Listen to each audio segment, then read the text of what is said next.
if foreign governments are going to upgrade their currencies and make them digital, I think the US government, I think that we need to be doing something similar with our dollar. Do exactly what Tether has essentially done, but it should be being done at the Treasury and Federal Reserve level. But isn't Tether okay, so let me just be frank with you here, I think Tether was heavily manipulated and was the cause of Bitcoin rising to an unrealistic number of 20,000 because they were actually, I don't know how long you've not been involved with Tether, but I think there was massive fraud in Tether, and Tether was being artificially manipulated. They were issuing phony Tether because there is no transparency in Tether. That's the problem, is they were issuing Tether in whenever it was needed out of thin air. It was not backed by dollars. And I think it's under investigation right now by the U.S. Attorney's Office there's a massive fraud in Tether and it was directly related to causing Bitcoin to rise to 20,000 because all of a sudden, whenever Tether was needed, it just magically appeared in massive quantities to offset selling pressure in Bitcoin. So to me, Tether was a disaster because Tether caused Bitcoin to rise up to a level it should have never been at, causing people to lose vast sums of money, enrich others. And on the China front with the digital yuan, I think the most dangerous thing in the world is a cryptocurrency managed by China, where a social credit score can literally, we don't like you, there goes your cryptocurrency right out of your wallet in the instant of a stroke. China said that I think I had Beatles on my podcast last week, and you know him, right? Great guy. And he said crypto can either be the greatest savior of the world or the biggest disaster ever in the wrong hands. Because once you have a cryptocurrency and people are on that, what's to stop the Chinese government saying, you're a bad actor, you said this, we're going to take back your currency in a stroke now, and everything can be done literally in a microsecond, and you have no way. There's no running, no hiding now because there's total transparency in blockchain for one guy the central government now. So a central government-backed blockchain in the wrong hands is an utter disaster. So yeah, maybe people that are desperate in Venezuela will use a digital yuan. I don't think anyone else in their right mind would ever use a digital yuan when every single person that lives in China is desperately trying to get their money out of China into dollars right now because no one wants Chinese yuan there because the government can take it from you at any moment.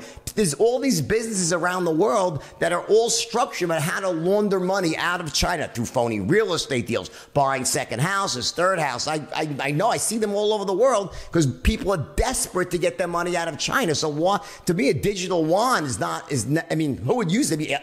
Venezuela? I don't know. What are your thoughts on Tether? Is that wrong what I said about Tether? It was not artificially manipulated? So I was one of the founders of Tether in 2014.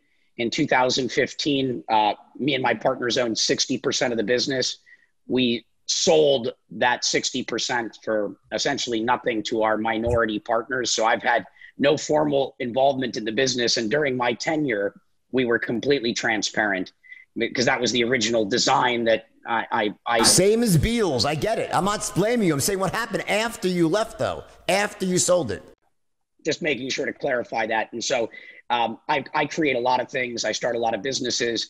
Think of them like children. They eventually turn 18 and they do what they do. Sometimes I'm really happy with the things that I've helped create. And I'm like, in approval and saying, good job, everyone. You have the autonomy to operate. And sometimes I'm shaking my head going, oh, what have you done? What are you thinking? Me too, buddy. I get it. I have a lot of mixed feelings around how Tether has been managed going forward. I think the lack of transparency in an industry that is fundamentally philosophically built around this concept of transparency. And so what they did is instead of being one-to-one backed, they loaned themselves, they borrowed money from Tether to one of their— to buy more Tether. I get it. Without notifying anyone. And I think that was a huge, I disagree with what was done there. But I think at its lowest point, it was roughly 70% backed. 70% backed is better than anything that you'd see in the banking system, right? But with the banking system, it's fractional. Tether was supposed to be one-to-one. That's the point. I agree with that. I agree. That was the original design was one-to-one. There's no fractional reserve anything. So I completely disagree with the decision, but it's not as bad. And the problem there was transparency.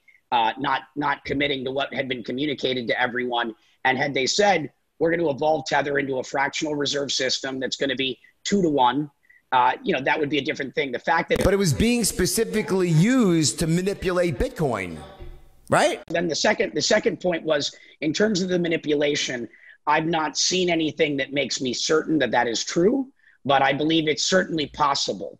We don't have enough visibility in terms of what's happening on the exchanges, who the users are, who's moving markets. And so I can't say with any degree of certainty. I hope that they were not involved in anything that manipulated markets, but I can't say whether or not they did. And I hope. Yeah, I get it. I understand that. If that turns out to be true, I will be, definitely going, what did you do again? Mistake after mistake.